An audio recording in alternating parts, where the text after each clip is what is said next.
Good morning, everyone, and welcome to Lancaster University China Centre and Confucius Institute's China Research Seminar Series, the last in the series for the academic year 2021. My name is Andrew Chubb. I'm British Academy Postdoctoral Fellow in the Department of Politics, Philosophy and Religion at Lancaster University, and also the Director of Engagement with the China Centre. It's my great pleasure to welcome along today for this seminar Dr. Jing Cheng, who's going to be talking about collective memory narratives and national identity construction in contemporary China. And it really could not be a more relevant date to be talking about this topic, of course, because it's the 7th of July, which is the anniversary of the Marco Polo Bridge incident, which has been along the way one of the defining sort of starting points for China's involvement in World War II, or the Kanrujinjang anti-Japanese war of resistance, as subsequently the date's been pushed back even further than 1937. But this is one of the key sort of dates in China's collective memory, and especially in terms of the official narrative and how that's changed over time. So it's with great pleasure that I introduce Dr. Jing Cheng, who's a lecturer in the School of Foreign Studies at Xidian University in Xi'an. Jing did her PhD at Nottingham University in 2018 and was also a recipient of the Tomlinson Award for the Asia Research Institute at Nottingham. Her research lies in the field of national identity, intercultural studies and international communication. And so with that, I will hand over to Jing, who will be talking about this very relevant topic for about 40-45 minutes. And there should be at least 15 minutes left over at the end for your questions, which everybody is welcome to put into the Q&A box. And they'll be fielded by our very able team behind the scenes. And thanks, Adam, as well, for all your work in organising the seminar. So with that, I'll hand over to you, Jing. Okay, thank you. Thanks. Hello, everyone. I am Jing, and many thanks for joining me for this talk. And many thanks to Lancaster China Centre for kindly inviting me here. And today the topic that I would like to present is collective memory narratives and national identity construction in contemporary China. And as Andrew has introduced at the very beginning, the date of today, double the 7th, is itself a national symbol of Chinese collective memory, because as you know, it marks the start of Japanese full-scale invasion of China 84 years ago. The talk scheduled for this date is actually a kind of coincidence, but it coincidentally fits in very well with the topic for today. Before I introduce my topic, I would like to welcome all of you to come to Xi'an one day. And Xi'an is the city with historical richness, and that is, where Qing Terracotta Army is located, and this is Xidian University, and this is where I'm currently working at. So my talk today will last for like 40 minutes, and I will start with the concept of collective memory and set up the theoretical link between memory and identity.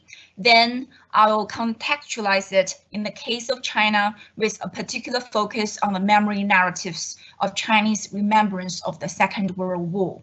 I'll take the Nanjing Massacre commemoration as a case study for analysis, and then I will discuss certain issues related to memory narratives and national identity. So as China engages with the world intensifies and diversified in the recent 3 decades, we could easily find some terms with negative connotation attached to China in the Western media headlines and politicians' speeches. For example, when we talk about the rise of China, some tend to claim for China threat. And when discussing Belt and Road Initiative, some politicians view it a means of Chinese debt diplomacy. When the COVID-19 hit the world last year, it was given the name by some politicians and media as China virus. When the Communist Party of China held the ceremony celebrating its 100th anniversary last week, CNN was even marked as Xidian simply because it declared Xi as the real star of the celebration. These, more or less, could give a glimpse over some of the negative perceptions through the Western lens. But how about a Chinese lens? So my talk today would like to highlight that the memory narratives China makes out of its past provide a window to the changes to Chinese national identity today, and a historical and cultural framework is very helpful to interpret China. Okay, so as for the concept of collective memory, it can serve as an entry point to the understanding of national identity. The sense of belonging to a nation as a cohesive whole. Collective memory in general sense refers to the widely shared perception of the past. It plays a significant role in the construction of national identity as it shapes the story that groups of people tell about themselves, linking past, present, and future in a simplified narrative. How the past is interpreted serves as a means for understanding the present and expecting the future.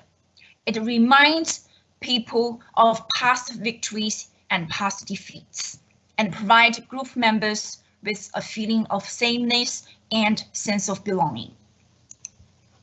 Notably, collective memory does not only concern the top-down government construction, but concerns both the individual and the social political. So first, it constitutes the individual understanding of the past, and it is also shaped through institutional construction. And memory can be regarded as a kind of social frame through which we engage social life in at least two ways. First, collective memory is a model of society. And second, collective memory is a model for society. So as the model of society, collective memory is a language expressing the present needs, problems, and aspirations. And as the model for society, it actually provides a kind of map which shows where we have been and where we are heading for, providing orientations for values and goals of the population. In addition, collective interrupting. I don't think we can see your slides moving on. We've got your screen up, but we can't see the slides moving on. I can hear you clicking through them, but what we are actually seeing isn't moving on.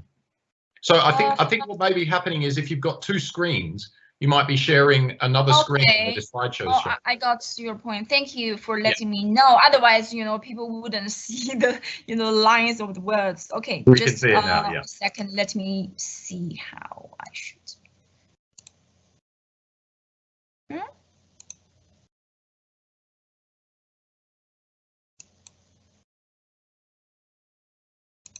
How about now if Andrew, can you see the slides now? We cannot currently see, or we cannot currently broadcast your slides, Jing. Are you able to share your screen? It's possible I may be able to share my screen with your presentation slides, and then you'll just have to direct me when to change slides. Or we could just do what was happening before, where Jing was sharing her screen. Oh yeah, this one, and then I will try it again. Okay, so this one. Here we are. Do you see the slides now? We can see your screen. Yes. The screen. It's not the full screen slideshow, but that's okay. But I will try with the full screen and see if it works for the moment. So I think I'm collective memory. Yeah. So I will try with the full screen. Can you see me moving through the slides? Now? No, it's just the PowerPoint window, the non-full screen one. But that's okay. You could just continue and use that. Okay, I will continue with this non-full screen then. Okay. Great. Okay. Thanks. Okay, so I think, as I mentioned earlier, collective memory is a model of society expressing hopes, needs, and a kind of anxiety and fears. And also collective memory can serve as a model for society, providing the map, really providing the orientation of the future, hopes and also goals, right? And then let's move on to this one. So collective memory is not static, but changing with a frame of reference informed by present needs, concerns, and values. It consists not only of the social practice of remembering and forgetting, but also of the relationships and interactions among different social actors in the process of myth-making of the nation. So it is important to connect representation of collective memory, for example, the historical and commemorative objects and museums, and also reception of it, for example, individual understanding of the past, and also kind of comments and interpretation down to the individual level. So to be crafted into the hearts of minds of individuals, collective memory is articulated through national symbols and national commemoration ceremonies that can set up the essential frame for the imagined community and strengthen emotional attachment to the nation state. So collective memory serves a kind of entry point to understanding the construction of national identity. Okay. Regarding collective memory of China, one important question has been raised since 1990s. Is national commemoration more about celebration for victory or remembrance of the war trauma, the war suffering, and the national humiliation? So this question is not simply about what to remember, but ultimately a question regarding national identity. The content of history and memory not only defines group goals and missions, but also leads people to interpret the world through lenses defined by this particular purpose. In Chinese collective cultures, the individual identity starts from families and should be situated in relation to the collectivity. For example, in the family, in the community, and in the society. So family, state, 天下, and 天下 means all under heaven. So this traditional framework was regarded as the collective objective and operational logic. And following this kind of logic, people are interdependent, and the objective of a community is superior to that of an individual. So when we talk about culture, then maybe this sounds a bit generalization, but if we can compare Chinese culture and Western culture, probably we could say that Western culture largely emphasizes the status of individuals being independent with rationality, dignity, and free will, and being responsible for their own achievements. But Chinese traditional culture tends to advocate that every individual exists as a part of the collectivity and be responsible for the communal development. In this sense, the individual identity and the collective us identity are very closely related.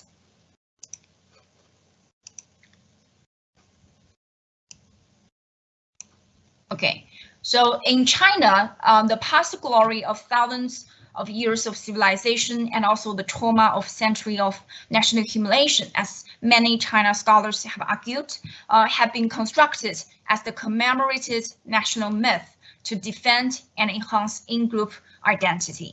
The long taught and remembered national humiliation is significant, relevant to China today. And it largely focuses on the foreign invasions, the unequal treaties, and the lost lands and and also at large the unforgettable trauma of the nation. In the national humiliation narratives, the pivotal source of Chinese symbols is the Second Sino-Japanese War, which constituted the Asia-Pacific battlefront of the Second World War. And if we talk about the relationship between nationalism and war, wars, according to Anthony Smith, can extend a sense of a territorial homeland and intensify a sense of national difference.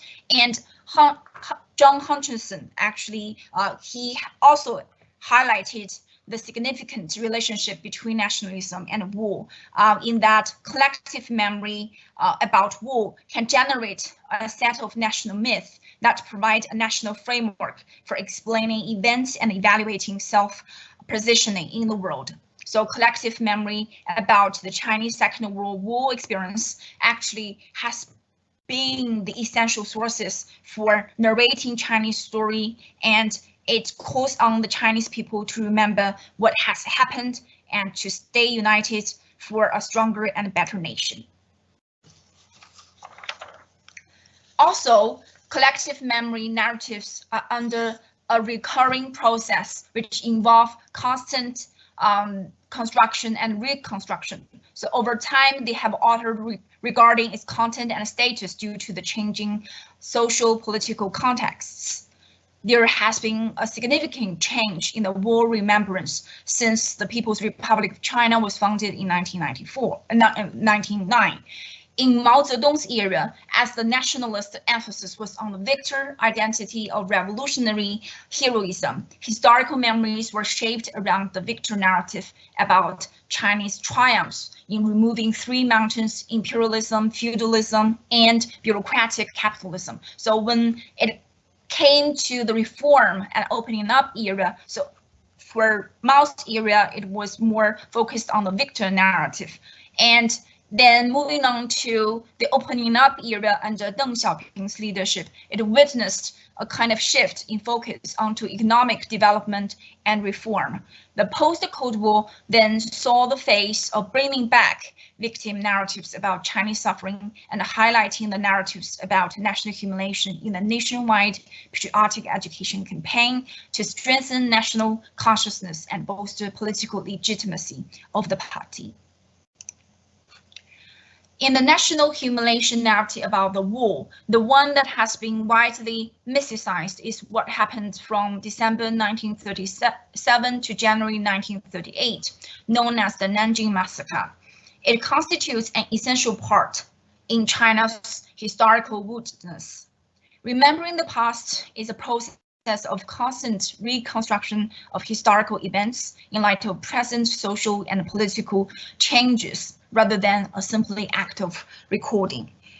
Over time, the history about Nanjing has altered in terms of its content and also status. So the kind of focus has shifted over time. Little was said or written about the Nanjing Massacre for several decades after the event, as domestically, the immediate post-revolutionary priority was to enhance the newly established regime, promote self-reliance and a sense of national pride.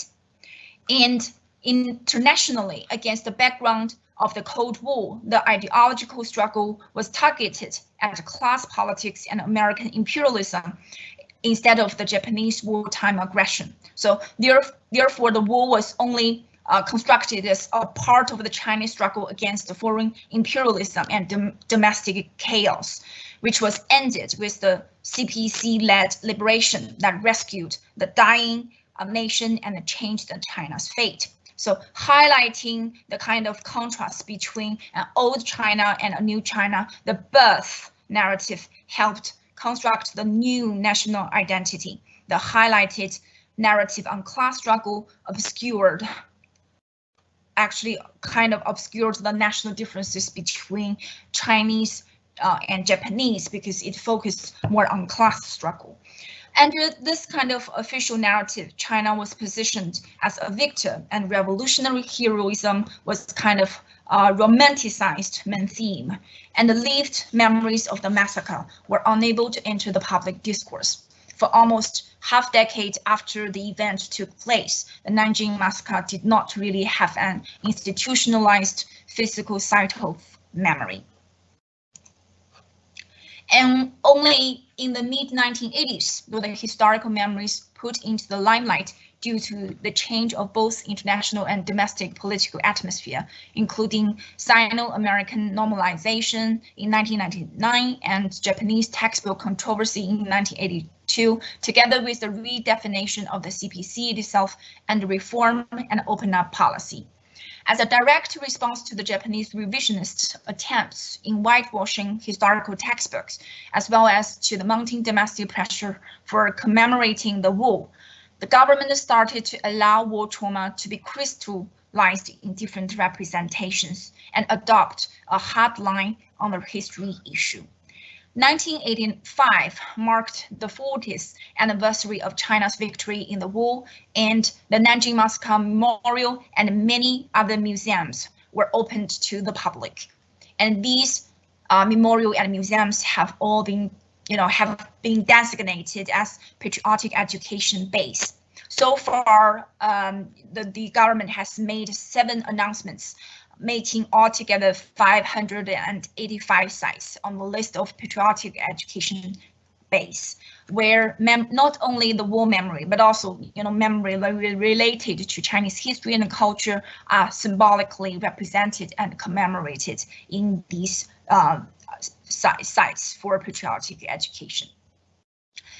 And the victim narrative is actually most strongly associated with the historical sites of major wartime atrocities, and the Nanjing Massacre Memorial became one of the memory sites.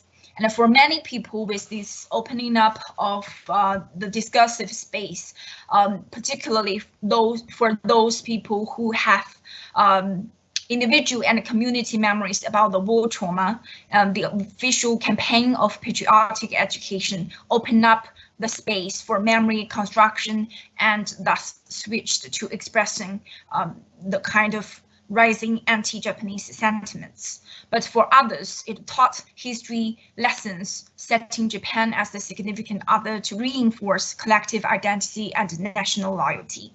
The trauma of the past became an internalized collective consciousness built on shared experience and social processes of commemoration.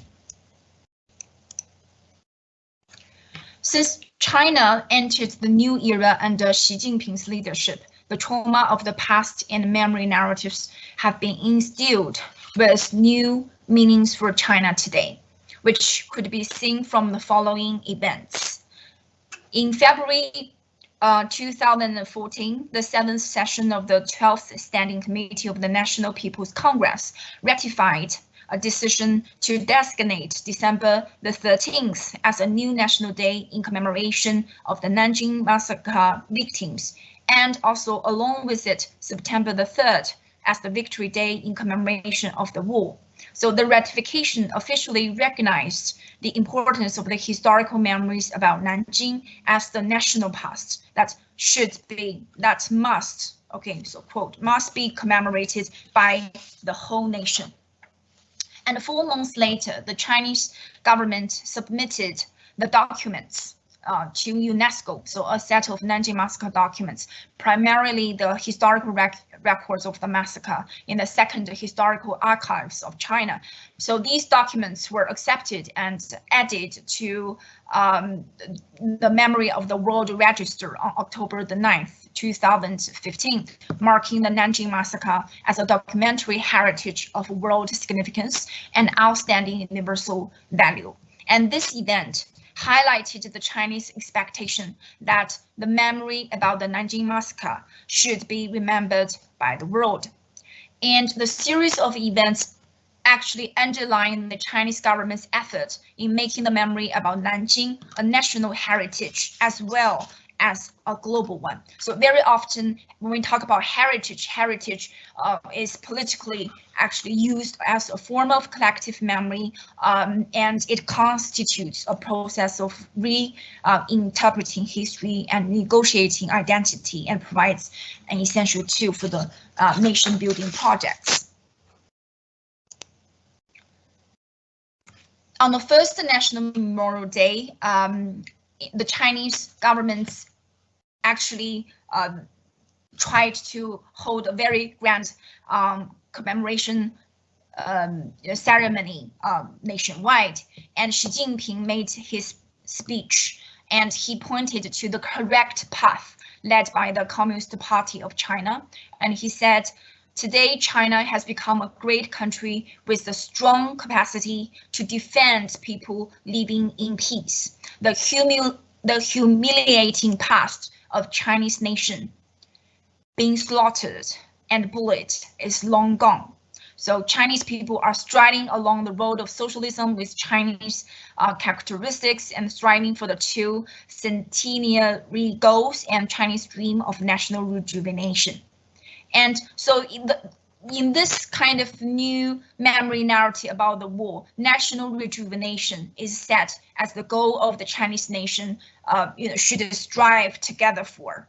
It also acknowledges that the party forming the united front in the anti-fascist resistance, and also a stronger emphasis is placed on the contemporary significance of history lesson and highlighting to the domestic audience the great goal of national rejuvenation under the leadership of the party, and also to the international audience, China's historical contribution to achieving victory and safeguarding justice of the world.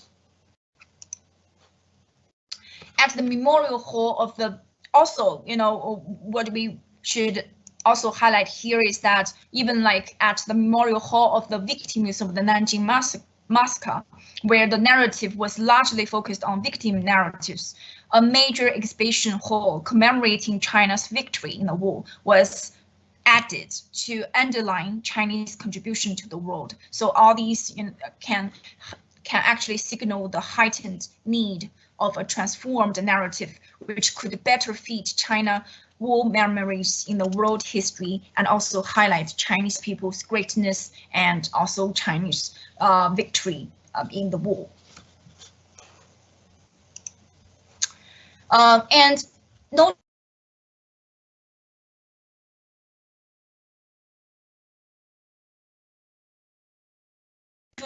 under both political constraints and commercial incentives. So while traditional media contributes to the portrayal of Chinese war trauma primarily for official publicity and also market consumerism, new media expands the channel to include digital devices and formats to reach a wider audience. A majority of the audience are young and middle-aged people who have no individual war memories. So the widely digitized narrative of the war involves the creation of particular sites for remembrance purposes. The museums and memorials have all set up their websites and launched online events to appeal to internet users.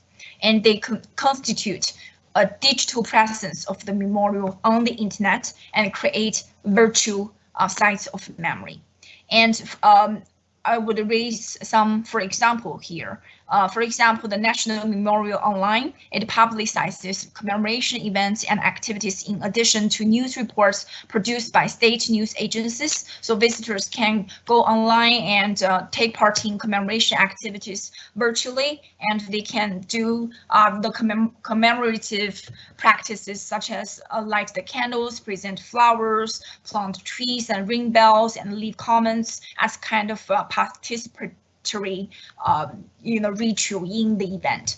And also in October 2015, Chinese People's Anti-Japanese War Museum launched mobile applications allowing users to access the museum's website via their smartphones. And also in January 2016, an online exhibition of patriotic education sites was launched jointly by CNTN and showing panoramic information about the sites across the country. So basically, if you want to take part in these commemorative rituals and ceremonies, you don't have to, physically be in the physical location, physical site of the memory, but you can really log on digitally and really contribute to this kind of commemoration. And also, Xinhua initiated the Red Heritage Museum live broadcasting project so that people can get access to Red Heritage Museums online.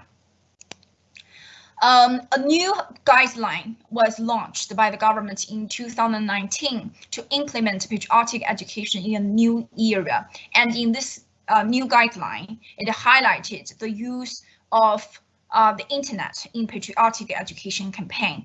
And in order to implement digital patriotic education projects, integrating Red Heritage tourism and also online communication. So patriotism has been carried out through online communication as well. And with the help of audio and video effect, the digitized historical memories reach more public and also extend patriotism campaign to Chinese people via a variety of digital platforms. When places with historical and political symbolism such as Nanjing, are dislocated from their physical space onto the virtual space, the political communication and the participation are relocated too. Therefore, the landscape of national imaginaries could be reshaped. Digital forms of official narrative replace the traditional posters, so patriotic education of the state become digitized as well. And also it should be observed that actually for different platforms, there is kind of varying, the level of online participation of the public varies in different platforms. Okay, and on the official museums and the memorial websites, netizen participation can only be traced from the number of visitors and very short messages, conforming to the official narrative, such as never forget national humiliation. This echo with the official narrative, and but a different picture could unfold on commercial websites, and a considerable number of thematic discussion on the Nanjing massacre and historical issues can be found in the comments section in the news portal sites, for example, Xinlang and Wang Yi, and also discussion columns on history and China-Japan relations, as well as other social networks, for example, Zhihu and also Weibo. And also you could find a lot of video sharing on at Bilibili as well. So there many public take part in this commemoration of the war memory. And yeah, I think here I should also mention, probably when we talk about the internet, we would very often you would be thinking about censorship, self-censorship. But despite censorship, the public, could have the discursive space to make the response and generate their own contents with digital practices, so they can pay tribute in the online memorial. So maybe this sounds a bit more passive. So you think today is a day to be remembered, and then you go online and pay tribute. But also some active netizens, they would form groups on a particular historical issue, and also they would actively express opinions in Weibo and also online platforms like Bilibili, as I mentioned, as well as WeChat public account platform.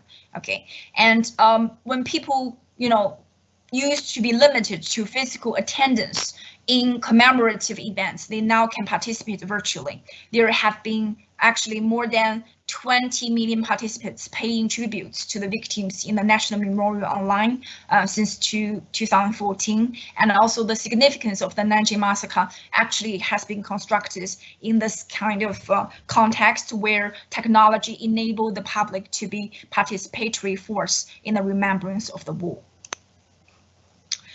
And then I think it's time that I would try to discuss what this kind of collective memory can unfold about the national identity of contemporary China. So taking the collective memory narratives at the entry point to understanding the construction of national identity, I would make the following arguments. First, a historical and a cultural framework is very essential to understanding what a nation remembers about their past and how they perceive their position and foresee their future in the world.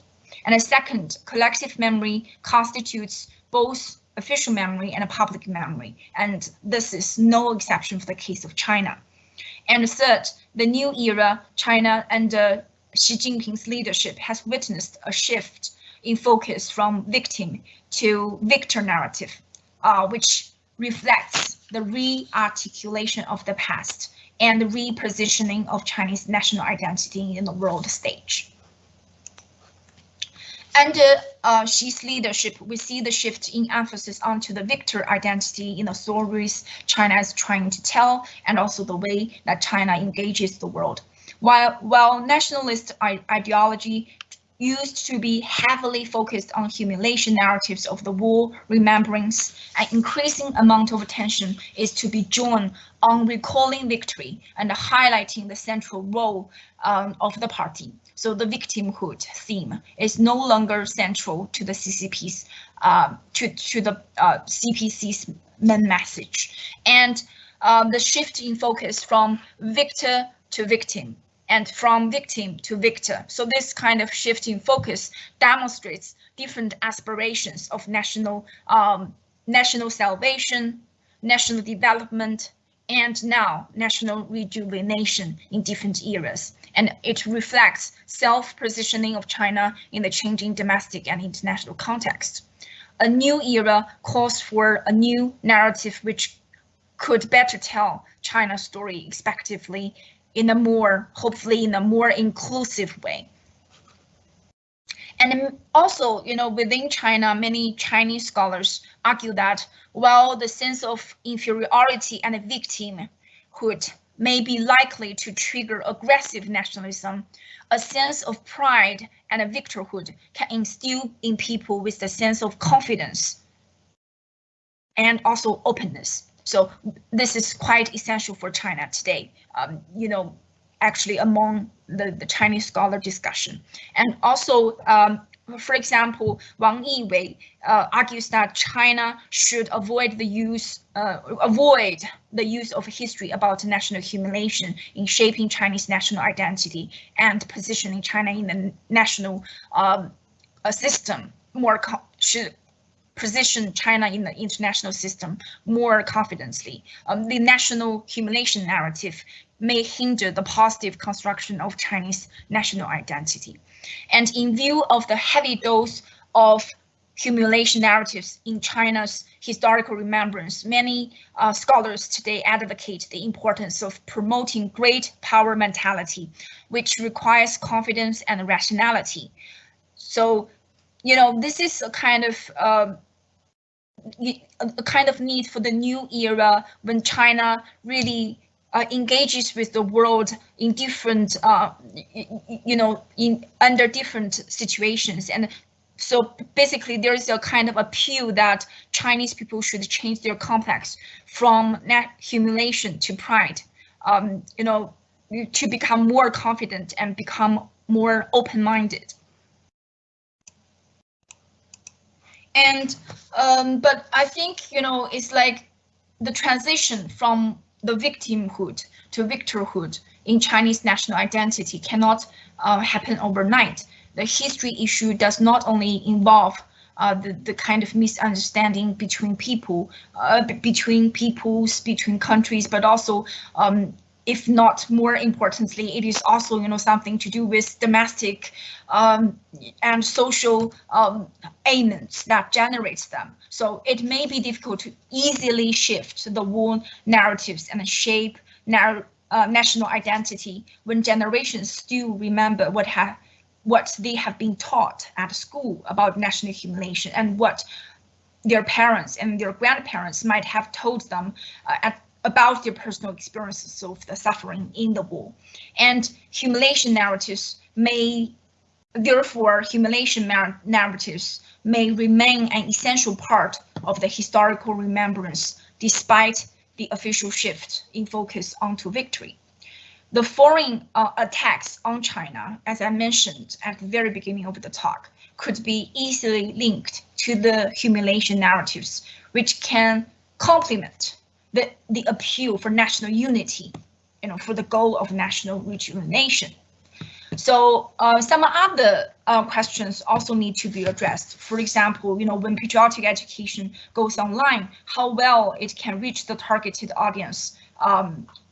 When the side of memory becomes virtual, it really enhances accessibility, but it's to a certain extent, it becomes placeless. Okay, placeless. So without really physically being in that, how, the kind of impact of digital, to what extent digital memories can really enhance patriotic education still needs to be investigated. And also how China can situate its historical remembrance effectively in relation to the world history, and how well it may reach the international audience is still something that we should observe. And I think basically, the story of China, can be really linked to how China perceives its past. So this is basically, what I would like to share with you today, and I would look forward to the fruitful discussion with you.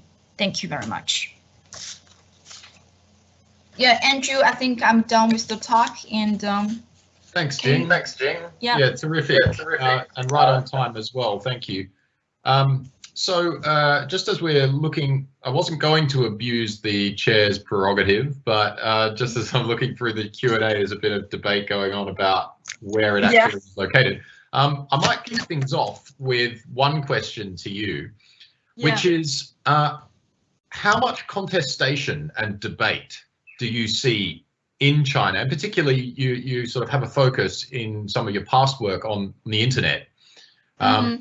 How much contestation and debate are you seeing, and what's the trend line there in terms of historical narratives, historical memories these days? Obviously, you've gone through numerous sort of compelling examples of how the state's voice is getting louder, and how the party state has sort of adopted and adopted a lot of digital forms to kind of occupy space on the internet with these kind of virtual museums and the special websites and all of that. But to what extent we've obviously seen under Xi Jinping in the last few years a narrowing of the space for discussion of particularly sensitive topics of, core interest to the party's legitimacy, which this, very much sort of fits into. So we've seen a narrowing in those other areas. So to what extent has that trend been mirrored in China's national identity discourse, especially online?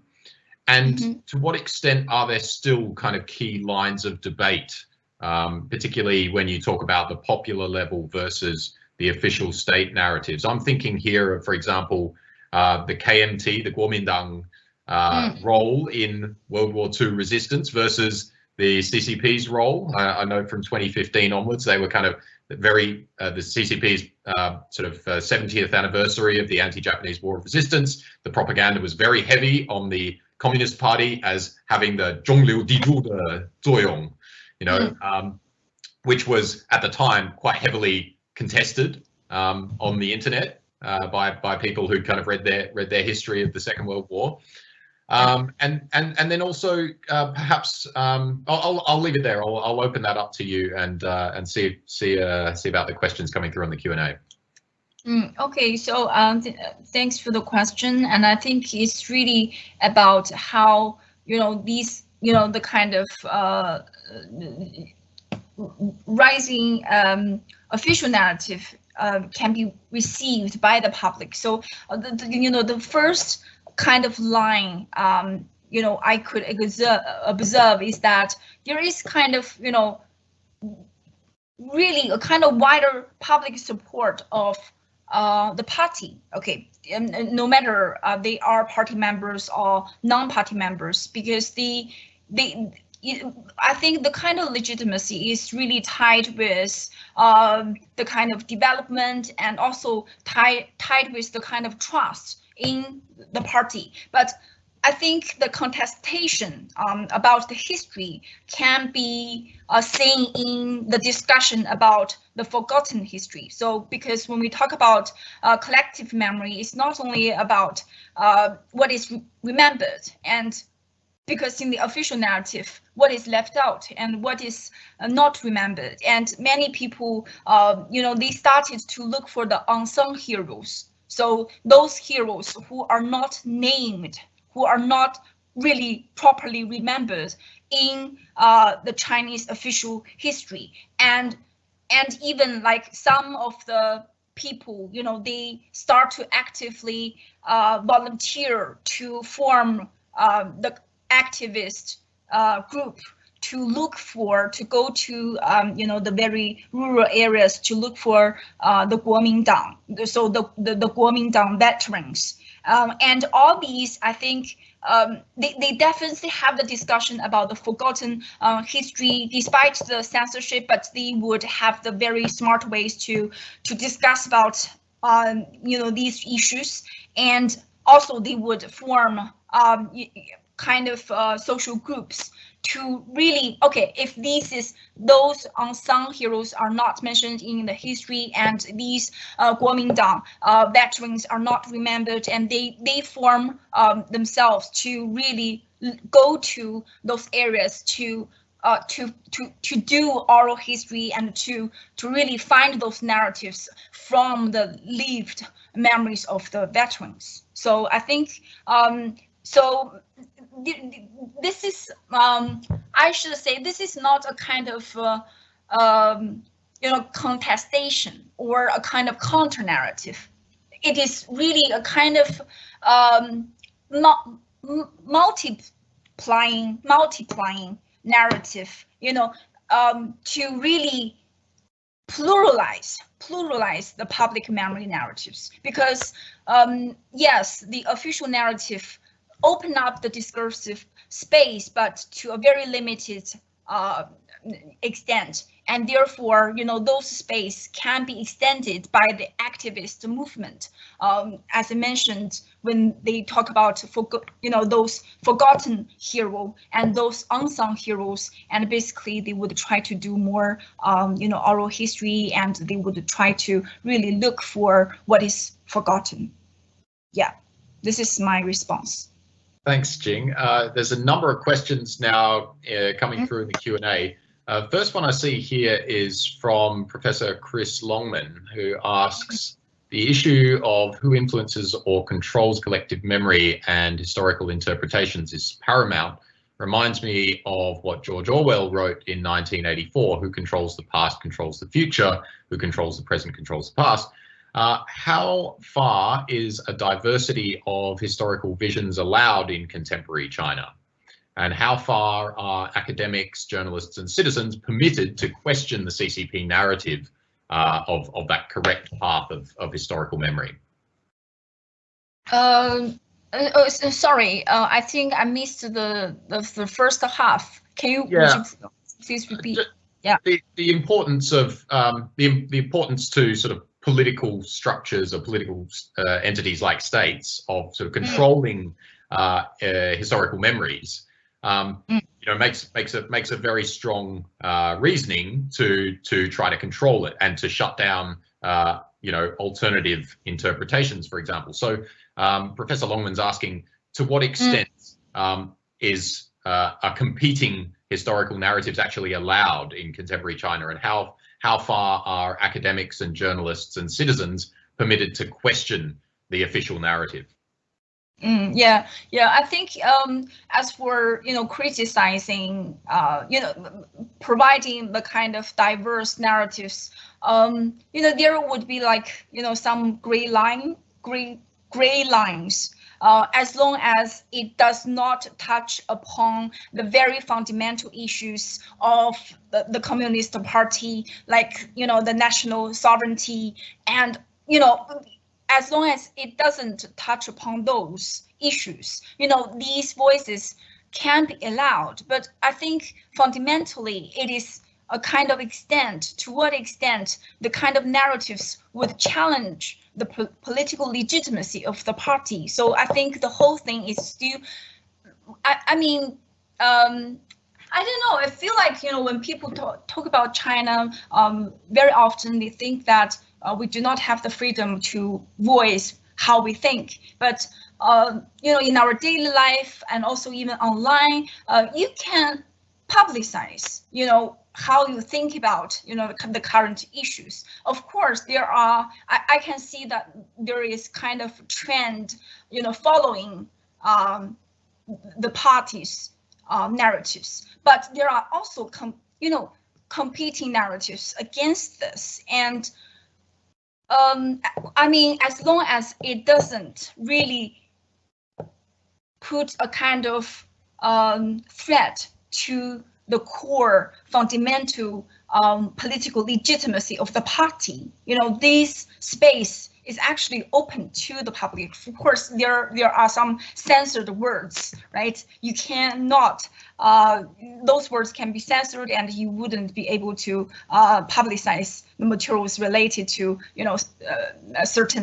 related to certain important political figures. For example, as for this, the party's 100th anniversary, I checked the videos on Bilibili, which is very popular among the young people, and I find that most of the videos you can't really comment. Okay, so this shows a kind of censorship, right? You can't.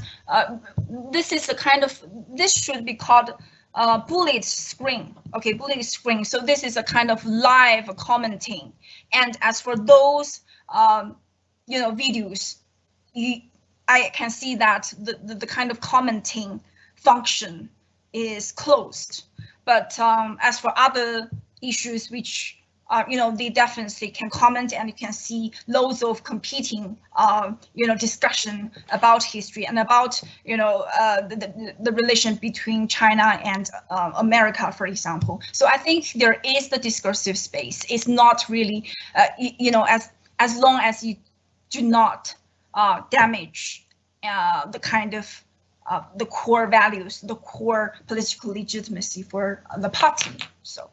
Just to follow that on, though, aren't those historical memory narratives, because they're so important, aren't they precisely the kind of thing that does touch upon the political legitimacy of the Chinese Communist Party?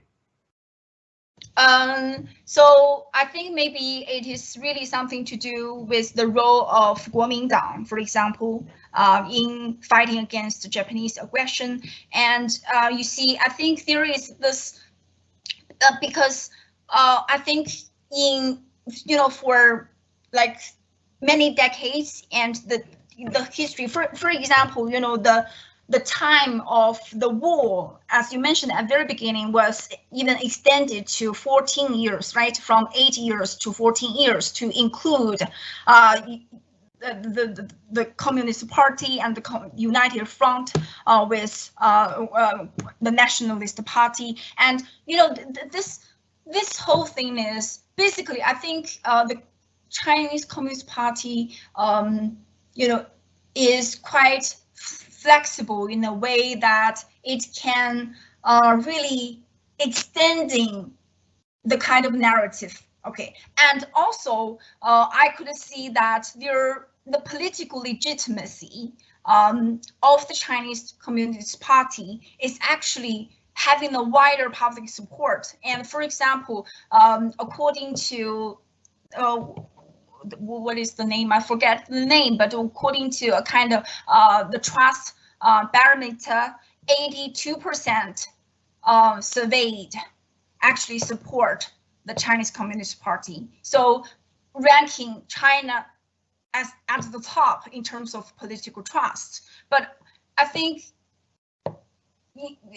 this is the issue. So when we talk about history, the role of the Chinese Communist Party as the central role has been highlighted, and also the public, the general public, actually, most of them actually agrees with this, even though, as I mentioned earlier, they would do something else to really complement these narratives. And gradually, I think this complementary force from the bottom up nationalists actually can somehow be channeled into the narrative of national unity, actually.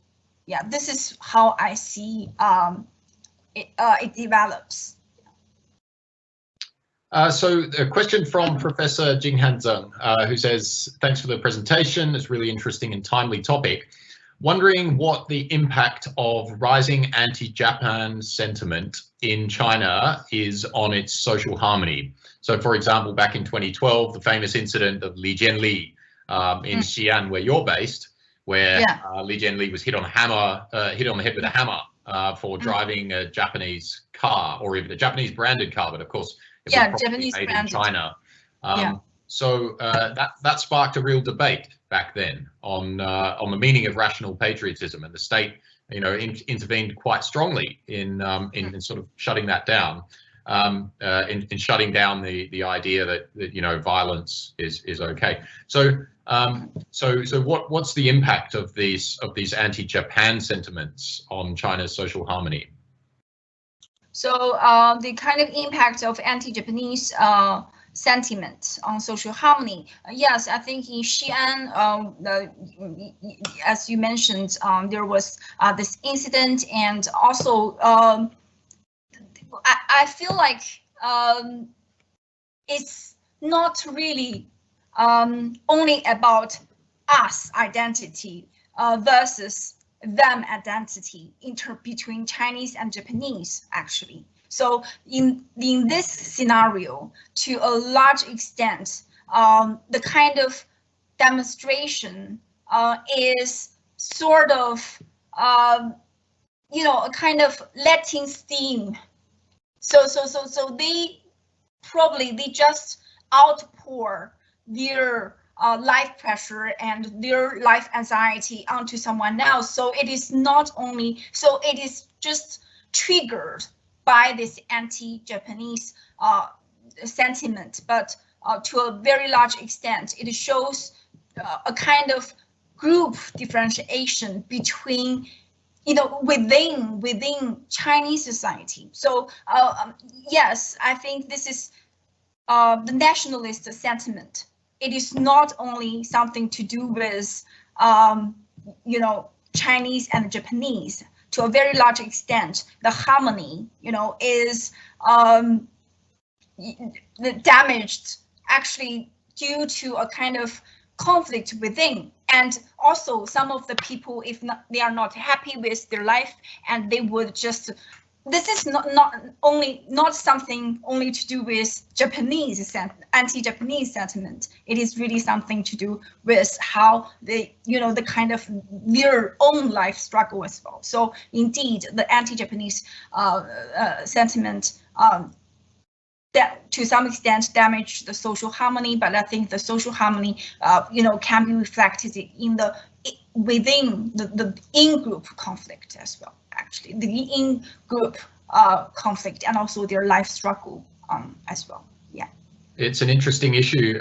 In recent years, obviously, the historical issues with Japan haven't been quite as prominent as the relations between the two countries have been more stable. But it's possible that in future, the tensions between the two countries could rise again, and it'll be interesting to see whether those historical narratives sort of get played up again in that kind of context. So another question from Martin here. Really enjoyed the talk. Thanks so much.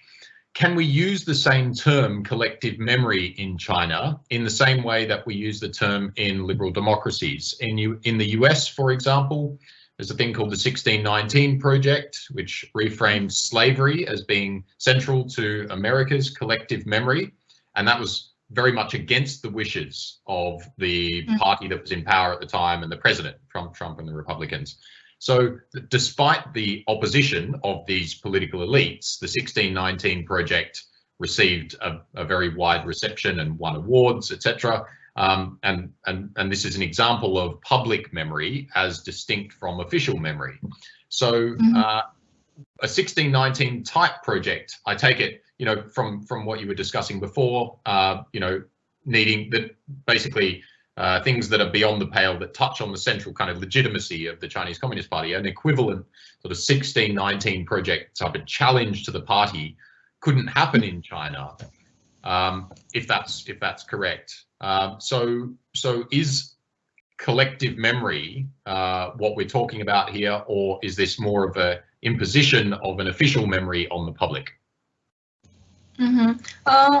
I think, you know, actually, as for collective memory, I think is a notion applied both to the liberal Western societies and also Chinese society. For China, I think because maybe when we talk about national identity, we talk about you know, other minority ethnic national identity, for example, but all in all, in Chinese traditional framework, the kind of 天下 framework, okay, so it is quite inclusive. It includes, you know, the different ethnic groups, including Han majority and also the, you know, the minority groups as well. So I think I do think it is maybe it is one party system, the official narrative, for example, as I elaborated in this analysis of the Nanjing massacre, from the victor to victim and to victory again. So the government has the wider space for you know, shifting the focus, but the historical memories are there, and also it is really not only the official, but also the kind of individual and the social political as well. And this really needs to be contextualized in this historical and cultural framework. And I think collective memory, this notion is no exception for China. It's interesting you mentioned the historical memories sort of really being there, and certainly that's tended to be applied to the victim narrative in particular, is that you know, people had relatives who were involved in the conflict, or they in their village atrocities were committed by the Japanese, and so it was it's hard to sort of to erase those memories, if you like.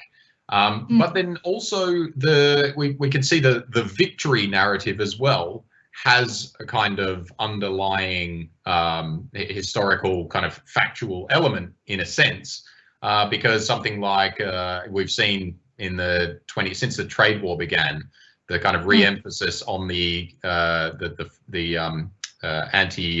Resist America Aid Korea campaign, where you know, China genuinely fought the United States to a stalemate.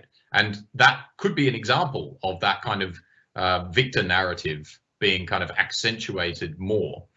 I've got another question here from Yanan Lee, who says, as you mentioned, social media have become a new field for education in patriotism, and the memory of victims or humiliation are also significant sources of patriotic education, of materials in patriotic education.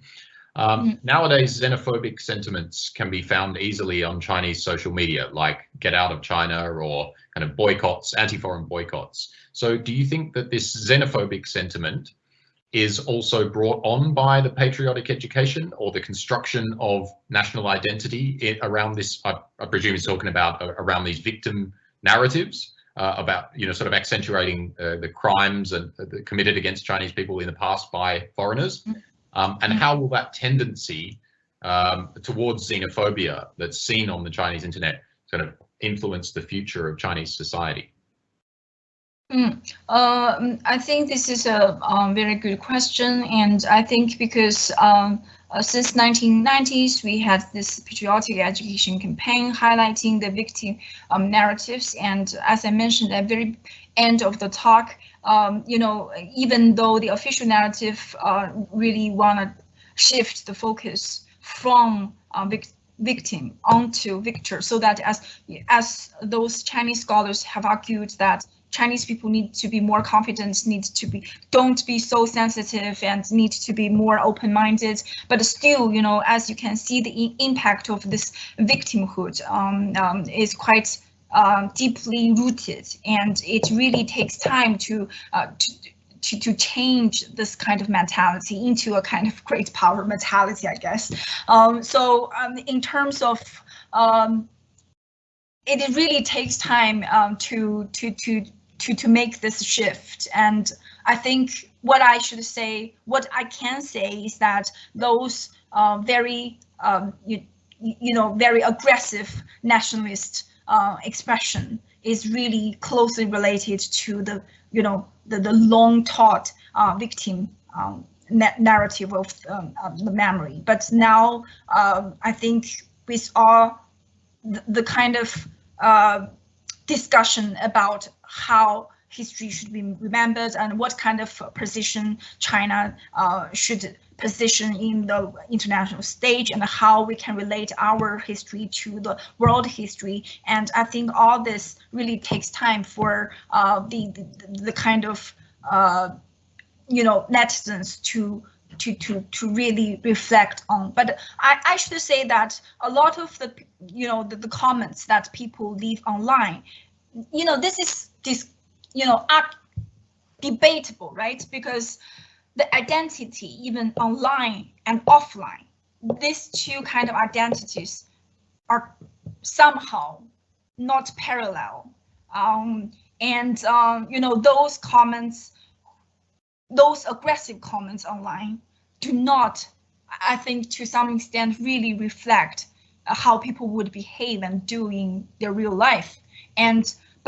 But yeah, coming back to the topic, yes, the victim narrative has been really long taught, and even though the official narrative tried to make the shift, as I mentioned at the very end, it really takes time to make the shift really among the public. Yeah, I think it is worth remembering, even when it comes to China, the same kind of rule applies about what you'd expect to find in those online forums. And when you read through some of the stuff that you read, you can read if you want to on the internet in English. It's sort of it's worth bearing in mind when we see it on the Chinese internet too. Although it is, of course, politically significant because it's allowed to be there. Whereas the party actually has those mechanisms to censor out a particular line of, xenophobia or a particular line of political attack if it decides that it wants to. Got a follow-up question, or maybe more of a comment from Martin. You stated that the Chinese public approves of the party's governance at a rate of 82%. I expect the British public would also agree with the party in power in the UK, Boris Johnson's government, if that party also had the ability to shape consumption of national history, all major media platforms, academic research, and the judiciary, amongst other things. So I'll take that as a comment, but sort of. But I understand. I understand this comment. The comment is basically, a lot of the power is in the hands of the party, and how possible you would challenge. But I really think that still, there is this space. As you mentioned, some of the comments online, you would find shocking, right? You would think, okay, this is a sensitive issue. Why the comments are there? But this is kind of. I should say that again, as long as it doesn't damage, the party's leadership, this can be the discussion about history, the discussion can be allowed. So there is this, but I understand the comment. The comment is basically more about, okay, the power of the party, but I think it's really something to do with the political legitimacy, the public support, right? Right, and a big sort of question when it comes to Chinese politics is, to what extent can we sort of interpret those types of polling numbers in the same way, given the various levers that the party has to influence people's possible answers to those types of questions, and Yeah, I think it's quite interesting that, you know, for example, in the last week when the party held the grand ceremony celebrating the 100th anniversary, and there was this outpouring public support, you know, showing on the social media, and even many of my friends who are not party member at all, they openly express their support to the government. And even my mom, she took part in a celebration parade in our town, and she's not a party member, but she thinks that you know, she's very keen on participating in I think it's really something to do with a kind of bonds people have with this society, right? I think sometimes it is not only about whether you support the party, it is really, you know, because with the leadership of the party, we see so much progress the society has made, and also we know that, you know, some of my friends, they told me that, okay, as long as, you know, we are living quite well, and also I believe the party can lead us to a better life. So this is a kind of big trust. The trust is not only about, you know, the power from top down and you need to listen to me. It is more a kind of attractiveness, I guess, that people hold trust in the party to lead people to have better life. So I think this is just some of my observation among you know, the people, and also friends. So yeah, this is a sort of a comment, I guess. It's interesting. I mean, there's no doubt that the CCP has many fans in China, many supporters. The interesting thing is that, you know, the overwhelming outpouring where you know, perhaps a large proportion of that, a lot of actually, we know from what we were discussing before about the xenophobic comments on the internet, you know, a very small number of people can actually make a lot of noise on the internet. So when you take into account both the party's supporters, so the large size of the party itself, 90+ million members, plus those who sort of genuinely enthusiastically are fans, and then also on top of that, the sort of, I suppose, lack of alternatives for those who, whether they're fans of the party or not, they want to celebrate China's material progress.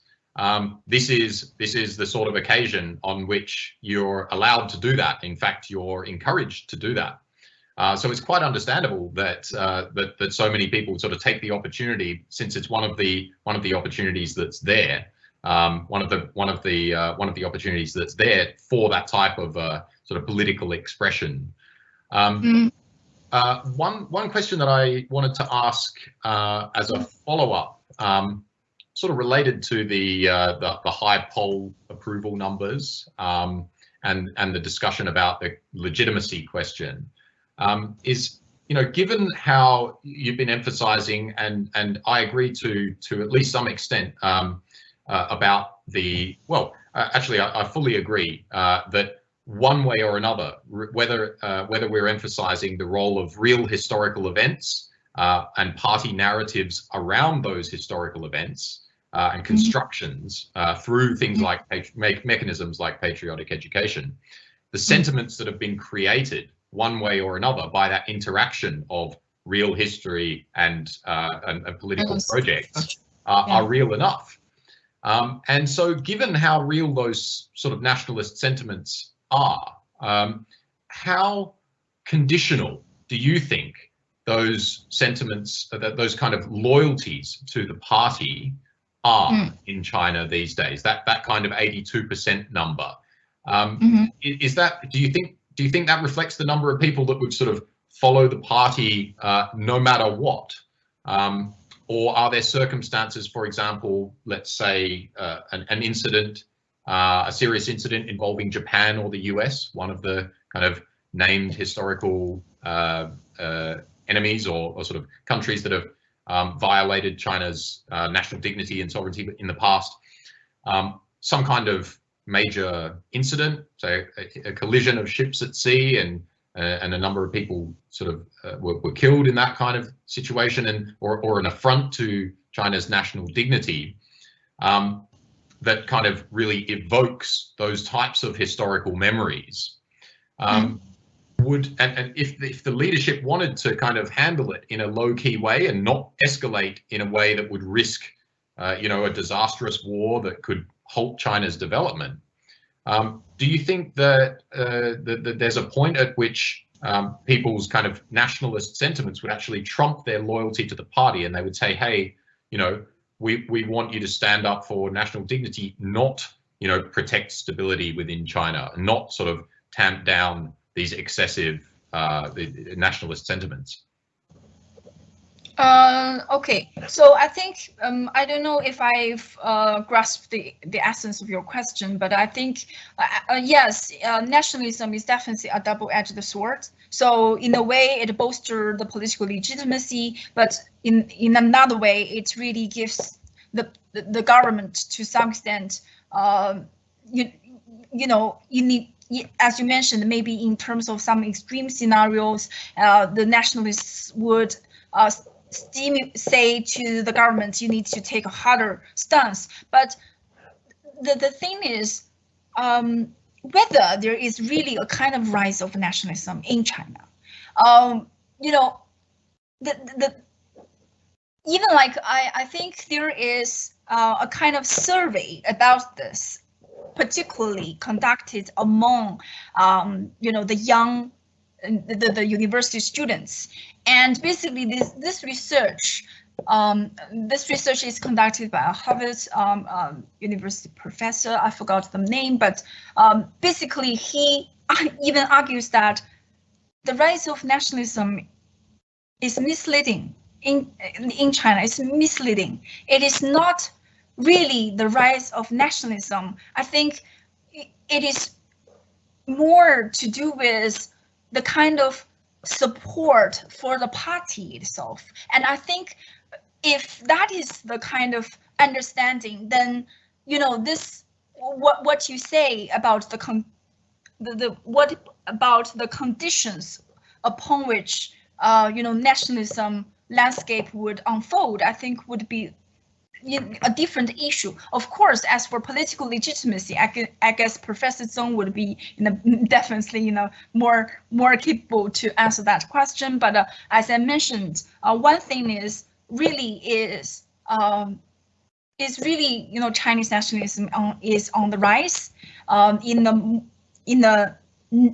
you know, negative and aggressive way. And another issue is that if this nationalism is more tied to the support of the party, and then, you know, that is another issue though, even though nationalism is a double-edged sword. So it tied the patriotism in China now, tied, you know, the kind of identity with the state, and also the kind of loyalty to the party as well, despite whether you are party members or not. So I think it is quite really something to do with the public support towards the party. I think I've got actually a very similar question right here that brings in another aspect of this from Professor Longman. Asks, is the public buy-in for the CCP identity and collective memory reliant on perceptions of economic progress? And if so, would a downturn in material progress undermine the foundations of the social contract which give such collective feelings legitimacy? But I think, you know, the political legitimacy of the party is not only just based on economic development. It is not only because people are getting richer. So in terms of political legitimacy, you know, in Chinese culture, we call it Minben doctrine, so people-centered. And very often we hear the words, right? People-centered in the official narratives and the official speeches. And maybe you would assume those words are vague, but no, this is So they, in the official speeches, for example, Xi Jinping mentioned about the pursuit of happiness for Chinese people, and it is not only the vague words, and also what I want to respond to this question is the political legitimacy is not only based on, of course, economic development. Okay, so the progress China has made and all this, I think, is one factor, but it is not the only foundation upon which political legitimacy of the party is built upon. So I think this is what I want to answer. Yeah. Yeah, it goes to the performance legitimacy debate and the debate over whether, in fact, there is such a thing as performance legitimacy. Because if you're staying in power as a result of just people's material, basic material interests, is that the same thing as actually holding legitimacy, or are people just acting in their own self-interest? A very interesting question and an open question, really, because the CCP's legitimacy hasn't been tested without that material progress. Over the last sort of 40 plus years, China's had rapid economic growth the whole time. So it will be one of those questions that will be answered eventually when China actually has an economic downturn. People kind of, some people started sort of point to COVID as being potentially the big test of whether China was reliant on performance legitimacy. However, China had, one of the fastest sort of economic rebounds. So that sort of put that test on hold, but it probably is something that we will find out over time going forward. But I think the party is quite, I think is really quite flexible, and also it has the kind of self-adjustment and self-correction mechanism. So within the party, there